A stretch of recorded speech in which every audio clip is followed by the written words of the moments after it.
I've noticed there's a lot of people in the fire alarm community who don't quite know how to wire up the sounder and detector without a fire alarm panel.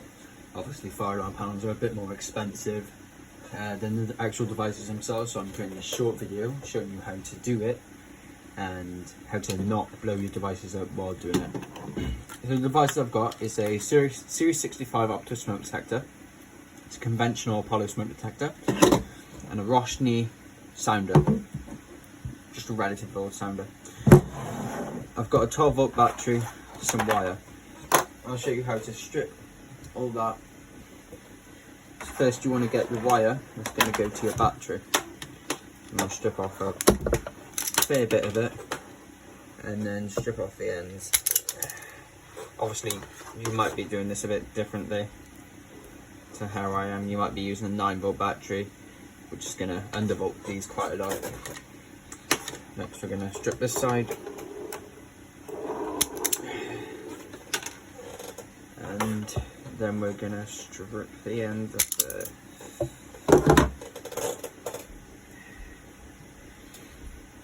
Right, so first thing we need to do is we need to wire our detector up. So let's hit the base off our detector, and you want to look for the certain markings around this here. So you can see this terminal right here is L1 in, this is L1 out, this is L2, and this is our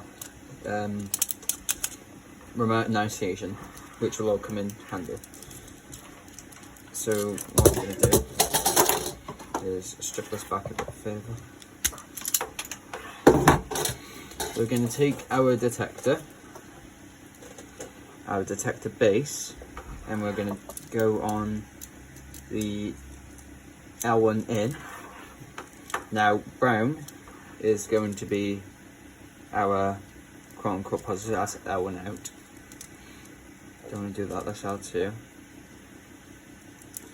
Okay, here's L1 in. Don't make the mistake I just did. So L1 in, we're going to put our brown under there, as brown signifies positive or live. Crank that down, and then we're going to look for L2, which is right here. We're going to unscrew this. We're going to put our blue under there.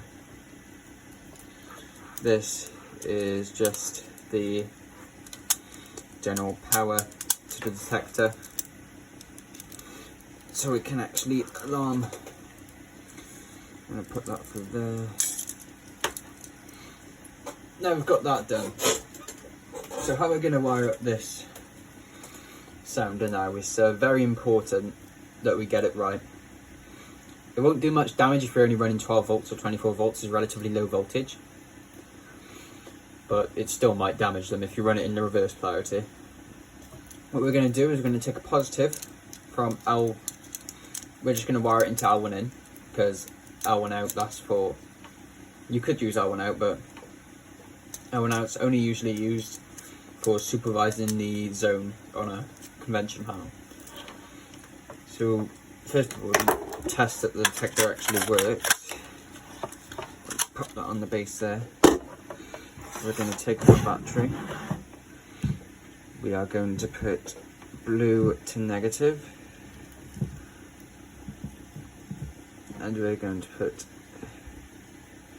brown to positive. Now we need to set it off. I'm just going to vape into the detector. We should see that red light come on. Right, there we go. So our detector is working. So let's unplug that. Back to the side. So next thing we're going to do, we're going to take another piece of wire. And we're going to strip it again. Strip the ends. Twist them so they're nice and neat. We're going to take the detector back into space. We're going to enter these through the bottom of the detector, and we're going to look for, well, we're going to first of all wire the brown one into L1 in,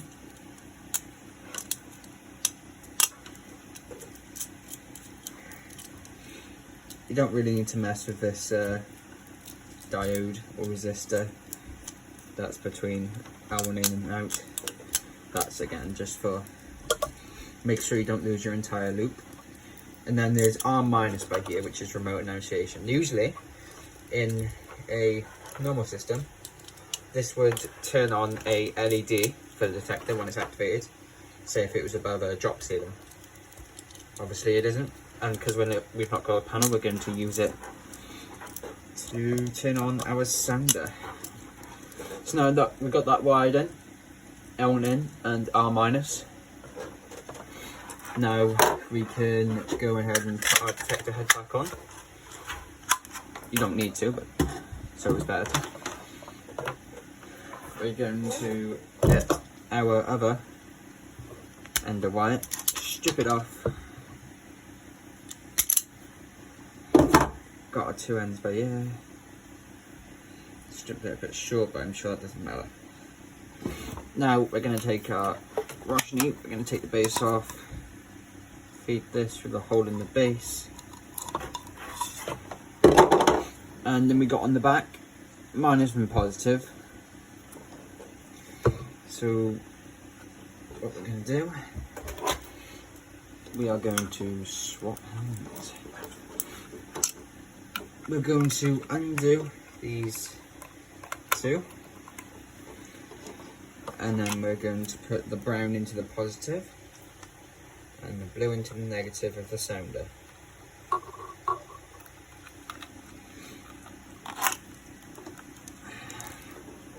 Sorry that I'm trying to keep all this visible while also working around a tripod with my back hurting like a bitch. So I'll screw that in there.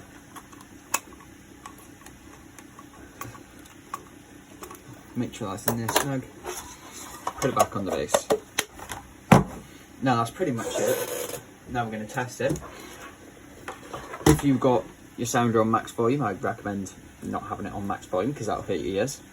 Well, it won't hurt and damage your ears, it'll just be loud. So I'm going to wire on my battery.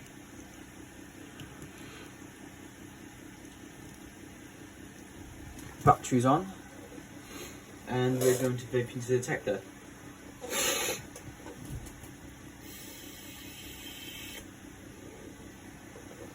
Now we wait for it to activate.